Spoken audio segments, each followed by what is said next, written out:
قسمت والے ہیں کہ ہمیں نعت ملی ہے، کسی اور نبیوں کی امت کو نہیں ملی۔ اچھا ایک بات میں عرض کرتا ہوں آپ کے سامنے، توجہ چاہیے۔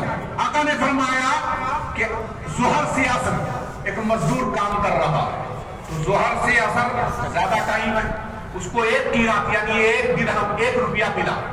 عصر سے مغرب ایک مزدور کام کر رہا، اس کو 1 روپیہ ملا۔ توجہ چاہتا ہوں۔ پھر مغرب سے عشاء ایک مزدور کام کر رہا، اس کو 1 روپیہ ملا۔ سب سے کم کام کس نے کیا؟ مغرب سے عشاء کم ٹائم رہتا ہے یا نہیں رہتا ہے؟ ظہر سے عصر زیادہ ٹائم، مغرب عصر سے مغرب زیادہ ٹائم، یعنی ظہر سے عصر زیادہ ٹائم، پھر عصر سے مغرب اس کے بعد زیادہ ٹائم، مغرب سے عشاء صرف 1.25 گھنٹہ رہتا ہے، مگر جو مغرب سے عشاء کیا نا اس کو 2 درہم۔ کتنا؟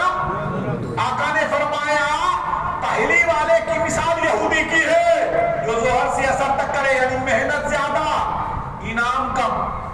توجہ چاہتا ہوں۔ دوسرے والے کی مثال نصرانیوں کی ہے، یعنی کام زیادہ، وقت کام زیادہ، اجرت کم۔ اور تیسری مغرب سے عشاء جو مزدور کام کر رہا اس کو 2، 1 نہیں 2، وقت کم ہے، کام کم کیا اور نفع مزدوری ڈبل۔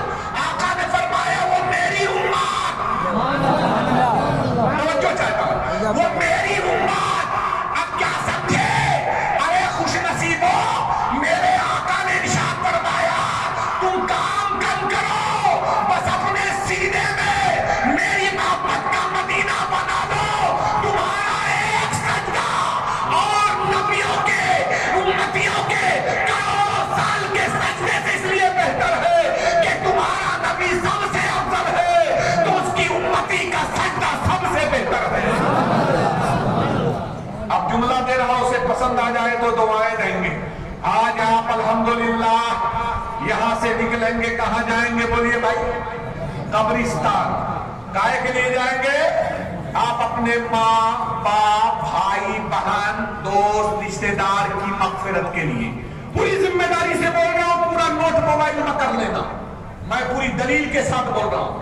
اب آپ جائیں گے، آپ مسجد سے نکلے، حضرت عائشہ صدیقہ رضی اللہ تعالی عنہ اس حدیث پاک کی راوی ہے، اکثر و بیشتر آپ نے سماعت فرمائی اس حدیث کو، مگر میرا جملہ جو ہے اس حدیث میں نکتہ اسے غور سے سنیے گا۔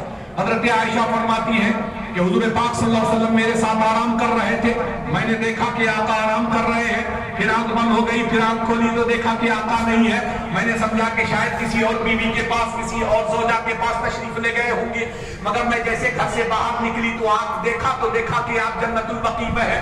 میں وہاں پہنچ گئی، میں نے دیکھا کہ رسول پاک صلی اللہ علیہ وسلم اپنے دونوں ہاتھ کو اٹھائے ہوئے ہیں، بارگاہ الہی میں عرض کر رہے ہیں مولا میری امت کے گناہگاروں کو بخش دے، میری امت کے خطاکاروں کو بخش دے۔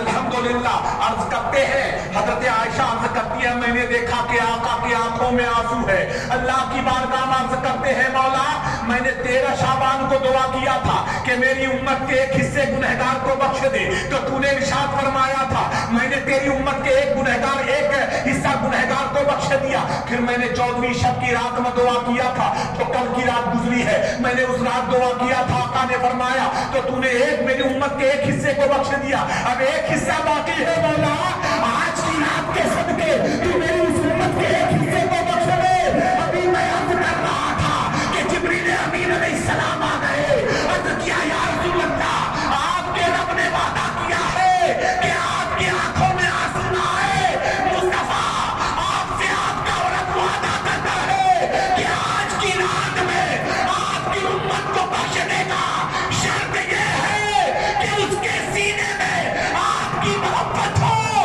اور اس کی آنکھوں میں آپ کے نور کا جمال ہو۔ ہائے ہائے ہائے۔ پھر عرض کرتے ہیں آقا ارشاد فرماتے ہیں عائشہ میں اللہ کا نبی ہوں، تم مت سمجھو کہ میں تمہارا کوئی حق کم کر دوں گا، میں تو آیا ہوں اپنی امت کو بخشوانے کے لیے۔